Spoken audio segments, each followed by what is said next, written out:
ఓం మహాగణపతే నమః. చాలామందికి వారి రాశులు కానీ అదేవిధంగా నక్షత్రాలు కానీ తెలియకుండా ఉంది. అంటే చాలామంది అడుగుతూ ఉన్నారు, మా నక్షత్రాలు ఏంటి, మా రాశి ఏంటి అని అడుగుతున్నారు. మీకు గనక మీ రాశి నక్షత్రాలు కనుక తెలియనట్టయితే కామెంట్స్లో మీరు పుట్టిన తేదీ లేదా పుట్టిన సమయము, పుట్టిన ప్రదేశము మెన్షన్ చేయండి. మీ యొక్క రాశి కానీ నక్షత్రం కానీ అందులో మీకు ఆన్సర్ ఇవ్వబడుతుంది. అదేవిధంగా జన్మించిన సమయం తెలియకపోయినా పర్వాలేదు, కనీసం ఏ రోజు జన్మించారో అదన్నా మెన్షన్ చేయండి. అప్పుడు మీ యొక్క రాశి ఏదో మనం తెలుసుకోవచ్చు. తద్వారా మీరు ఇక నుంచి ఆ రాశి ప్రకారంగా రాశి ఫలితాలు ఫాలో కావచ్చు. సెప్టెంబర్ మాసంలో ఉన్నటువంటి ద్వాదశ రాశి ఫలితాలు ఏ విధంగా ఉన్నాయి అన్ని రాశుల వారికి చూద్దాము. ముందుగా ఈ సెప్టెంబర్ మాసంలో ఉన్నటువంటి గ్రహస్థితి ఏ విధంగా ఉందో ఒకసారి గమనించినట్టయితే, ఈ మాసంలో ముఖ్యంగా మనకి శని మీనరాశిలోనే సంచారం చేస్తున్నాడు, గురువు మిథున రాశిలోనే సంచారం చేస్తున్నాడు, రాహువు మనకి కుంభరాశిలోను, కేతువు సింహరాశిలో సంచారం చేస్తున్నాడు. ఇక మిగతా గ్రహాలు కనుక చూసినట్టయితే మనకి శుక్రుడు కర్కటక రాశిలోను అదేవిధంగా సింహరాశిలోకి సంచారం అనేది ఉంటుంది.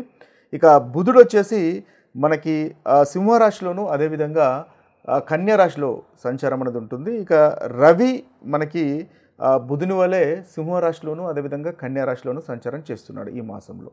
ఇక కుజగ్రహం కనుక చూసుకున్నట్టయితే కుజగ్రహము మనకు కన్యా రాశిలోను అదేవిధంగా తులారాశిలో సంచారం చేస్తున్నాడు. ఇవి ఈ మాసంలో ఉన్నటువంటి స్థూలంగా గ్రహ సంచారము. ఈ సంచారాన్ని ఆధారంగా చేసుకొని మనము ద్వాదశ రాశుల వారికి ఏ విధంగా ఉంటుంది, ఎటువంటి మంచి ఫలితాలు, ఎటువంటి ప్రతికూలమైనటువంటి ఫలితాలు ఉన్నాయో చూద్దాము. మకర రాశి వారి యొక్క ఫలితాలు ఈ సెప్టెంబర్ మాసంలో ఏ విధంగా ఉన్నాయో చూసినట్టయితే, ముందుగా ఈ మకర రాశి వారికి ఉన్నటువంటి గ్రహస్థితిని మనం గమనించినట్టయితే, వీరికి మకర రాశి వారికి 3వ స్థానంలోను శని, 5వ స్థానంలోను గురువు, అదేవిధంగా వీరికి ముఖ్యంగా 7వ స్థానంలోను అదేవిధంగా 8వ స్థానంలోను శుక్రుని యొక్క సంచారం అనేది ఉంటుంది. 8, 9 స్థానాల్లో రవి బుధుల యొక్క సంచారం అనేది మనకు కనిపిస్తుంది. అదేవిధంగా కుజుని యొక్క సంచారం కనుక చూసుకున్నట్టయితే 9వ స్థానంలోను 10వ స్థానంలోను కుజుని యొక్క సంచారం అనేది ఈ రాశి వారికి ఉంటుంది.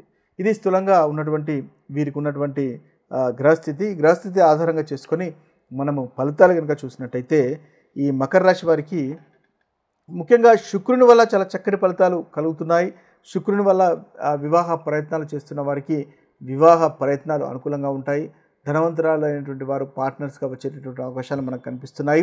అదేవిధంగా కుటుంబంలో ఆనందంగా సంతోషంగా ఉంటారు. కుటుంబంలో కంఫర్టబుల్ లైఫ్ అనేది ఉంటుంది, తృప్తికరమైనటువంటి భోజనం అనేది ఉంటుంది. వృత్తికి పనిచేసే చోట కూడా చాలా చక్కటి ఫలితాలు మనకు కనిపిస్తున్నాయి. అదేవిధంగా సంతానం వల్ల ఆనందం పొందేటటువంటి అవకాశాలు కనిపిస్తున్నాయి. బుధుని వల్ల కూడా చాలా చక్కటి ఫలితాలు మనకు అధికంగా గోచరిస్తున్నాయి. ముఖ్యంగా వీరు చూసినట్టయితే శని వల్ల చాలా చక్కటి ఫలితాలు మనకు కనిపిస్తున్నాయి. శని 3వ స్థానంలో సంచారం చేస్తున్నాడు. అదేవిధంగా సాడేసాతి అయిపోయింది కాబట్టి వీరికి శని వల్ల మంచి ఫలితాలు మనకు కనిపిస్తున్నాయి. ధైర్యంగా ముందుకెళ్తారు, తద్వారా మంచి ఫలితాలు మీకు కలుగుతాయి. ఆరోగ్య విషయంలో కూడా అనుకూలత అనేది మనకు అధికంగా గోచరిస్తుంది. ముఖ్యంగా చూసినట్టయితే వీరికి పనిచేసే చోట వృత్తికి సంబంధించినటువంటి విషయాల్లో మకర రాశి వారికి ఈ మాసంలో అనుకూలత అధికంగా ఉంది అని మనము చెప్పవచ్చు. రెండవ భాగంలో షేర్ మార్కెట్కు సంబంధించినటువంటి విషయాల్లో కూడా అనుకోకుండా వీరికి ధనలాభం కలిగేటటువంటి అవకాశాలు కూడా మనకు అధికంగా కనిపిస్తున్నాయి. ఇన్వెస్ట్మెంట్స్ వల్ల చేయడం వల్ల చక్కటి ఫలితాలు మనకి మకర రాశి వారికి రెండవ భాగంలో ముఖ్యంగా గోచరిస్తున్నాయి. ఈ రాశి వారికి ముఖ్యంగా పెండింగ్లో ఉన్నటువంటి పనులు కూడా ముందుకు వెళ్ళేటటువంటి అవకాశాలు కనిపిస్తున్నాయి. అంటే ఇన్ని రోజుల వరకు పెండింగ్లో ఉన్నటువంటి పనులు మీరు ఇప్పుడు పూర్తి చేసేటటువంటి అవకాశాలు మనకు అధికంగా కనిపిస్తున్నాయి. ఇవి స్థూలంగా ఈ రాశి వారికి ఉన్నటువంటి మంచి ఫలితాలు. ఇక ప్రతికూలమైనటువంటి ఫలితాలు కనుక చూసినట్టయితే కాస్త ఆరోగ్య విషయంలో జాగ్రత్త పడండి. కుజుని వల్ల కాస్త ఇబ్బంది మనకు కనిపిస్తుంది. అయితే పనిచేసే చోట కూడా కాస్త ప్రెషర్ అధికంగా ఉండేటటువంటి అవకాశాలు కనిపిస్తున్నాయి. రవి 8వ స్థానంలోనూ 9వ భావంలోనూ సంచారం చేస్తున్నాడు. పెద్దలతో హై స్టేటస్లో ఉన్న వారితో ఏదైనా కాన్ఫ్లిక్ట్స్ ఉన్నట్టయితే వాటిని అవాయిడ్ చేసే ప్రయత్నం చేయండి. మానసికంగా కాస్త చింత చికాకు ఉండే అవకాశాలు కనిపిస్తున్నాయి. యోగా, ధ్యానము, మెడిటేషన్ చేసుకోవడం వల్ల ఈ మకర రాశి వారికి ఈ మాసంలో చాలా చక్కటి ఫలితాలు కలుగుతాయి. సేవింగ్స్లో కూడా ఖర్చులు ఉండే అవకాశాలు కనిపిస్తున్నాయి. కాబట్టి ఆ సేవింగ్స్ ఖర్చు చేసేటప్పుడు కాస్త 1-2 సార్లు ఆలోచించి ఖర్చు చేయడం వల్ల మంచి ఫలితాలు కలుగుతాయి. రాహు 2వ స్థానంలో ఉన్నాడు కాబట్టి ధనలాభం కలుగుతుంది. కాకపోతే మాట తీరు విషయంలో కాస్త జాగ్రత్తగా ఉండండి. కటువుగా మాట్లాడకుండా ఉండడం అనేది మంచిది. సమయానుకూలంగా మాట్లాడి తద్వారా మీ యొక్క పనులు చేసుకోవడం వల్ల మంచి ఫలితాలు అనేవి మీకు ఈ మాసంలో ఏదైతే మనము సెప్టెంబర్ మాసం అనుకుంటున్నామో సెప్టెంబర్ మాసంలో మకర రాశి వారికి మంచి ఫలితాలు కలుగుతాయి. ఇక సెప్టెంబర్ మాసంలో చేస్తున్నటువంటి పరిహారాల గురించి ఒకసారి మనం గమనించినట్టయితే ముఖ్యంగా మేషరాశి వారు వీరు హనుమాన్ చాలీసా పారాయణం చేయడం వల్ల చాలా చక్కటి ఫలితాలు కలుగుతాయి. మంగళవారము రెడ్ కలర్ వస్త్రాలు ధరించడం వల్ల లేదా రెడ్ కలర్ వస్త్రాలు లేదా ఎర్రని పండ్లు దానం చేయడం వల్ల మీకు ఈ మేషరాశి వారికి చాలా చక్కటి ఫలితాలు ఈ మాసంలో కలుగుతాయి. ప్రతి మంగళవారము ముఖ్యంగా హనుమాన్ చాలీసా పారాయణం చేసే ప్రయత్నం చేయండి. తద్వారా ఏదైతే ప్రతికూలమైనటువంటి ఫలితాలు ఉన్నాయో ఆ ప్రతికూలమైనటువంటి ఫలితాలు తొలగిపోయి అనుకూలమైనటువంటి ఫలితాలు ఈ మాసంలో కలుగుతాయి. ఇక వృషభ రాశి వారి యొక్క పరిహారాలు కనుక చూసుకున్నట్టయితే ఈ వృషభ రాశి వారు ఈ మాసంలో లక్ష్మీ అష్టోత్తర శతనామావళి పారాయణం కనుక చేసినట్టయితే చాలా చక్కటి ఫలితాలు మీకు కలుగుతాయి.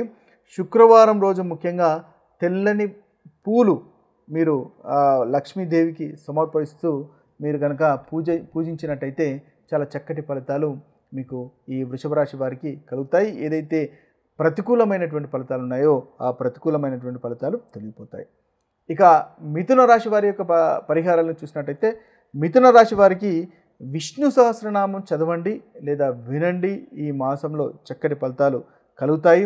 ముఖ్యంగా గ్రీన్ కలర్ వస్త్రాలు కానీ వాటిని కనుక దానం చేసినట్టయితే మీకు మంచి మానసిక స్థితి అనేది బాగుంటుంది. అంటే మానసికంగా ఆనందంగా సంతోషంగా ఉంటారు.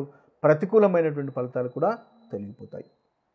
ఇక కర్కటక రాశి వారు కనుక చూసినట్టయితే కర్కటక రాశి వారు ముఖ్యంగా వీరు శివుణ్ణి అభిషేకించండి. శివలింగాన్ని పాలతో అభిషేకించండి. తద్వారా ఈ మాసంలో మీకు మంచి ఫలితాలు కలుగుతాయి. ముఖ్యంగా ఓం నమ శివాయ అనేటటువంటి మంత్రాన్ని ఈ కర్కటక రాశి వారు ప్రతి సోమవారం 108 సార్లు కనుక పఠించినట్టయితే మంచి ఫలితాలు మీకు ఈ మాసంలో కలుగుతాయి. ఇక సింహరాశి వారికి పరిహారాలు చూసినట్టయితే ఈ సింహరాశి వారికి శివలింగాన్ని అభిషేకించడం వల్ల ఈ మాసంలో మంచి ఫలితాలు కలుగుతాయి. శివుని ఆరాధనలో ముఖ్యంగా ఎరుపు రంగు పూలను మీరు ఉపయోగించండి. తద్వారా ఈ సింహరాశి వారికి చాలా చక్కటి ఫలితాలు ఈ మాసంలో కలుగుతాయి. ఇక కన్యారాశి వారి యొక్క పరిహారాలు కనుక చూసినట్టయితే ముఖ్యంగా కన్యారాశి వారు ఈ మాసంలో ఆదిత్య హృదయాన్ని ప్రతి ఆదివారము పఠించే ప్రయత్నం చేయండి. తద్వారా మీకు అనుకున్నటువంటి పనులు జరుగుతాయి. ఏదైతే ప్రతికూలమైనటువంటి ఫలితాలు మనం అనుకున్నామో ఆ ప్రతికూలమైనటువంటి ఫలితాలు కూడా తొలగిపోయి అనుకూలత అనేది మనకి ఈ కన్యారాశి వారికి కలుగుతాయి. ఇక చూసినట్టయితే తులారాశి వారి యొక్క పరిహారాలు కనుక మనం చూసినట్టయితే ఈ తులారాశి వారి యొక్క పరిహారాలు ముఖ్యంగా తులారాశి వారు శనీశ్వరునికి నువ్వుల నూనెతో దీపాన్ని వెలిగించండి. ప్రతి మంగళవారము కుజ కవచము పఠించండి. తద్వారా మంచి ఫలితాలు ఈ తులారాశి వారికి ఈ మాసంలో కలుగుతాయి. ఇక వృశ్చిక రాశి వారికి పరిహారాలుగా చూసినట్టయితే ముఖ్యంగా వృశ్చిక రాశి వారు సుబ్రహ్మణ్య స్వామిని పూజించండి. ఈ మాసంలో సుబ్రహ్మణ్య స్వామిని పూజించడం వల్ల మంచి ఫలితాలు కలుగుతాయి. నాగదేవతకు ప్రతి మంగళవారము పాలతో అభిషేకం చేయండి. తద్వారా ఈ రాశి వారికి అనుకూలమైనటువంటి ఫలితాలు కలుగుతాయి. ఇక ధనుస్సు రాశి వారు కనుక చూసినట్టయితే ధనుస్సు రాశి వారు ఈ మాసంలో వీలైనట్టయితే సత్యనారాయణ స్వామి వ్రతాన్ని చేసుకోండి. తద్వారా మంచి ఫలితాలు మీకు ధనుస్సు రాశి వారికి కలుగుతాయి. లేదా విష్ణు సహస్రనామం వినండి, చదవండి. తద్వారా మంచి ఫలితాలు ఈ రాశి వారికి కలుగుతాయి. ప్రతికూలమైనటువంటి ఫలితాలు తొలగిపోతాయి. ఇవి పరిహారాలుగా మీకు పనికి వస్తాయి. ఇక మకర రాశి వారి కనుక చూసుకున్నట్టయితే మకర రాశి వారికి కూడా నల్ల నువ్వులు లేదా నూనె దీపము శనీశ్వరునికి వెలిగించండి. తద్వారా మంచి ఫలితాలు మనకి ఈ మకర రాశి వారికి కలుగుతాయి. హనుమాన్ చాలీసా పఠించండి. తద్వారా ఏదైతే ప్రతికూలమైనటువంటి ఫలితాలు ఉన్నాయో ఆ ప్రతికూలమైనటువంటి ఫలితాలు తొలగిపోయి అనుకూలమైనటువంటి ఫలితాలు మకర రాశి వారికి ఈ మాసంలో కలుగుతాయి. ఇక కుంభరాశి వారికి కనుక చూసినట్టయితే కుంభరాశి వారికి ముఖ్యంగా ఈ మాసంలో శివ పార్వతుల పూజ చేయండి. తద్వారా మంచి ఫలితాలు కలుగుతాయి. ముఖ్యంగా కేతు కవచం చదవండి. అదేవిధంగా చూసినట్టయితే ఆదివారం ఏదైనా దానం చేయండి. తద్వారా ఈ పరిహారము మీకు కుంభరాశి వారికి మీకు అనుకూలమైనటువంటి ఫలితాలను కలగజేస్తుంది. ఇక మీన రాశి వారి కనుక చూసినట్టయితే మీనరాశి వారు శివలింగాన్ని ఆరాధించండి, శివలింగాన్ని అభిషేకం చేయండి. ఈ మాసంలో ప్రతి సోమవారం 108 సార్లు ఓం నమ శివాయ అనేటటువంటి మంత్రాన్ని జపించండి.